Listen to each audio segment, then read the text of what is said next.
Un encuentro con su palabra, porque secase la hierba, marchitase la flor, mas la palabra de Dios permanece para siempre. Con ustedes, el doctor José Ricardo Arias Quintero.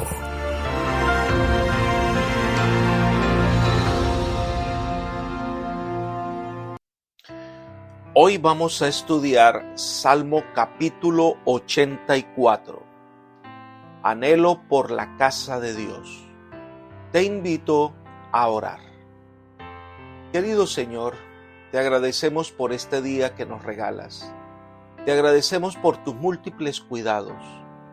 Queremos pedirte que de manera especial nos acompañes en el estudio de este salmo. Sé nuestro maestro y enséñanos de tal manera que nuestra fe sea fortalecida. Gracias, Señor, por escucharnos, pues lo pedimos en el nombre de Jesús. Amén.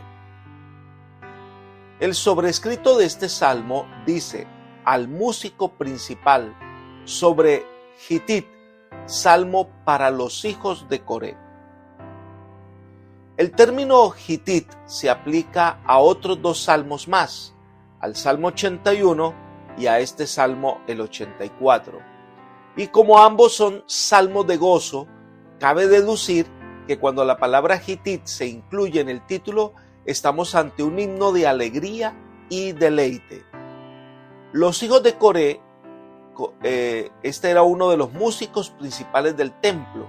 Sus hijos conformaban una especie de coro de adoración acompañado de instrumentos musicales. El Salmo 84 fue compuesto por David, el ungido del Señor, cuando estaba desterrado de Jerusalén. Es una ferviente expresión lírica de consagración y amor a la casa de Jehová y su culto.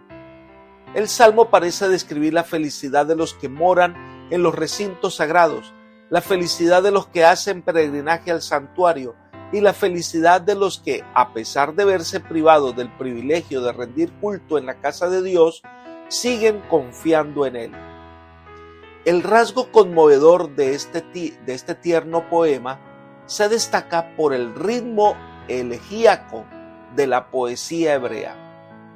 Los sentimientos de esta exquisita lírica sagrada son algo más que personales.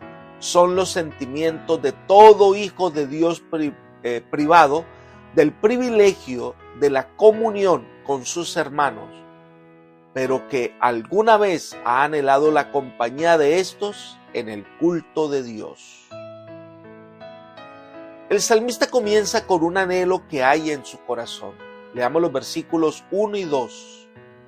Cuán amables son tus moradas, Jehová de los ejércitos. Anhela mi alma y aún ardientemente desea los atrios de Jehová. Mi corazón y mi carne cantan al Dios vivo.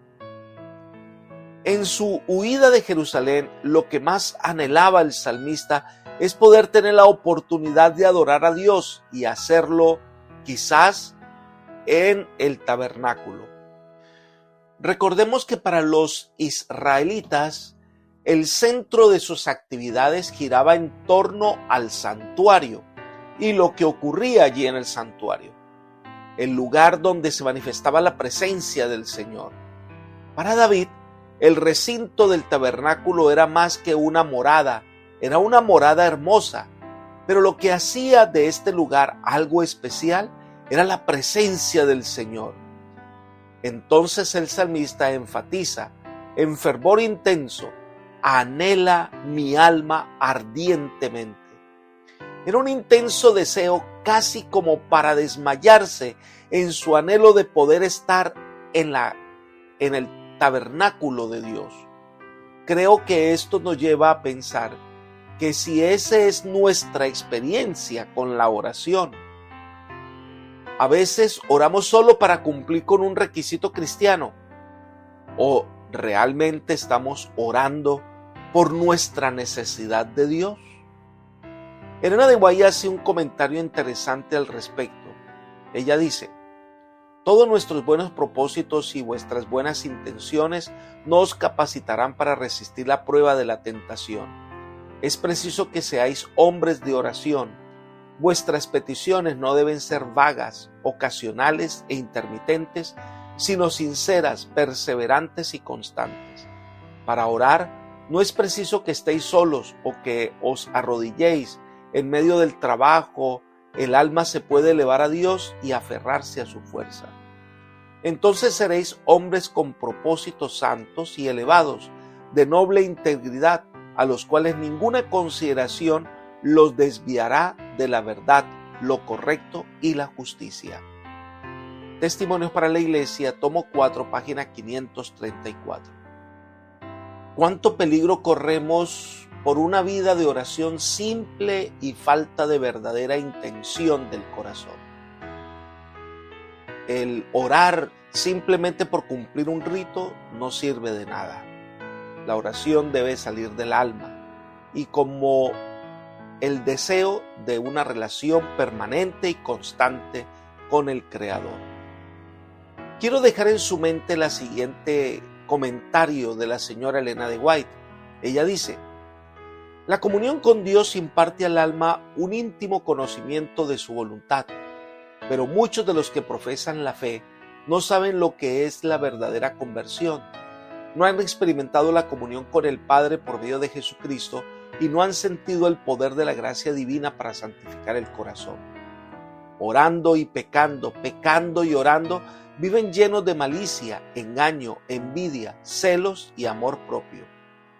Las oraciones de esta clase son abominación delante de Dios. La verdadera oración requiere las energías del alma y afecta la vida. El que presenta así sus necesidades delante de Dios siente la vacuidad de todo lo demás bajo el cielo. Delante de ti están todos mis deseos, dijo David, y mi suspiro no te es oculto. Mi alma tiene sed de Dios, del Dios vivo. ¿Cuánto vendré y pareceré delante de Dios? Acordaréme de estas cosas y derramaré sobre mí mi alma. Esto se encuentra en Testimonios Selectos, tomo 3, página 386. La verdad que necesitamos ser hombres y mujeres de oración, que anhelemos una comunión con Dios como un ciervo en el desierto anhela el agua para vivir. Ahora, el salmista expresa un tono nostálgico en una de las expresiones más delicadas y hermosas de la literatura. Leamos el versículo 3. Aún el gorrión halla casa y la golondrina nido para sí, donde poner sus polluelos cerca de tus altares, Jehová de los ejércitos, Rey mío y Dios mío. El sentido general de este versículo, cuya conclusión el poeta solo insinúa, es que aún los pájaros tienen libre acceso a los recintos sagrados del santuario. Allí hacen sus nidos en paz, mientras que el salmista está desterrado, lejos de la fuente de su gozo, y se le niega la posibilidad de adorar dentro del sagrado recinto. El tono nostálgico de este versículo es una de las más delicadas y hermosas expresiones de añoranza de toda la literatura que podamos encontrar. Entonces, pronuncia la primera bienaventuranza, versículo 4 de este Salmo 84, dice: bienaventurados los que habitan en tu casa, perpetuamente te alabarán.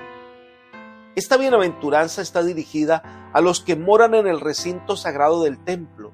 El salmista envidia a los que se consagran al servicio del santuario, porque en el santuario debe haber alabanza continua. Su deseo es alabar al Señor, estar cerca de Él. En el templo celestial se nos dice que los ángeles no cesan de día ni de noche de alabar al Señor. Es el sentido de reconocimiento de quién es Dios. Su amor hace brotar alabanza de nuestro corazón. Ahora David describe el peregrinaje de aquellos que se enfilan hacia Jerusalén para participar de las fiestas solemnes a las que lamentablemente él no puede ir. Leamos los versículos 5 al 7. Bienaventurado el hombre que tiene en ti sus fuerzas, en cuyo corazón están tus caminos. atravesando el valle de las lágrimas, lo cambian en fuente cuando la lluvia llena los estanques. Irán de poder en poder, verán a Dios en Sión. Aquí hay varios elementos importantes en este canto que eleva el salmista. Lo primero, aquí aparece la segunda bienaventuranza, que es para los que guardan a Dios en el corazón mientras se dirigen en sus peregrinaciones hacia Jerusalén. Durante las fiestas nacionales, todo israelita debe sentir gozo de ir a la capital para adorar al Señor. En nuestro peregrinaje al cielo, no importa que pasemos por valles escarpados o tenebrosos, nuestro plan es llegar ante la presencia del Eterno. Eso nos convierte en personas felices y el peregrinaje es un verdadero paseo. En segundo lugar, se dice que es bienaventurado el hombre que reconoce a Dios como el origen de su fuerza. En tercer lugar, una posible interpretación de este versículo es feliz el hombre que medita en los caminos que llevan al santuario, que se prepara para viajar por ellos, que se propone realizar el peregrinaje a Jerusalén para adorar en el santuario. En sus peregrinaciones sucesivas se familiarizará con todas las señales indicadoras del camino y queda para siempre en su memoria el recuerdo de esos caminos recorridos. En cuarto lugar, se habla del Valle de las Lágrimas, que se transforma en fuente. Por su fe, esperanza y gozo, los peregrinos transforman este Valle de Lágrimas en una fuente de gozo. Esta es una hermosa ilustración del efecto de la verdadera religión, que esparce alegría y consuelo donde una vez no había sino tristeza y angustia. Habla de los estanques del desierto que son llenados por la lluvia. Los peregrinos hacían estos estanques en el desierto para que los otros peregrinos se les facilitara su viaje. Nuestro deber como peregrinos es abrir el camino para que otros comiencen su travesía al cielo. Nuestro trabajo es facilitarles su viaje. Nuestra vida debe ser fuente de bendición para otros. Y en sexto lugar dice, irán de poder en poder. Este viaje no es fatigoso, porque son sostenidos por la fuerza del Señor. Su impulso es ir y adorar al Señor. Por eso nuestra alabanza ayuda a otros. Debemos elegir que queremos ser una influencia de vida o una influencia negativa. Elena de White nos lleva a considerar atentamente este aspecto. Dice, seremos individualmente para este tiempo y para la eternidad lo que nos hagan nuestros hábitos. La vida de los que adquieren los debidos hábitos y son fieles en el cumplimiento de todo deber será como luz resplandeciente que derrame sus rayos brillantes sobre las sendas ajenas. Pero si nos permitimos tener hábitos de infidelidad, si consentimos que se fortalezcan los hábitos de malicia, indolencia y negligencia, una nube más sombría que la medianoche se asentará sobre las perspectivas de esta vida y privará para siempre al individuo de la vida futura. Hoy a los testimonios, tomo 1, página 606.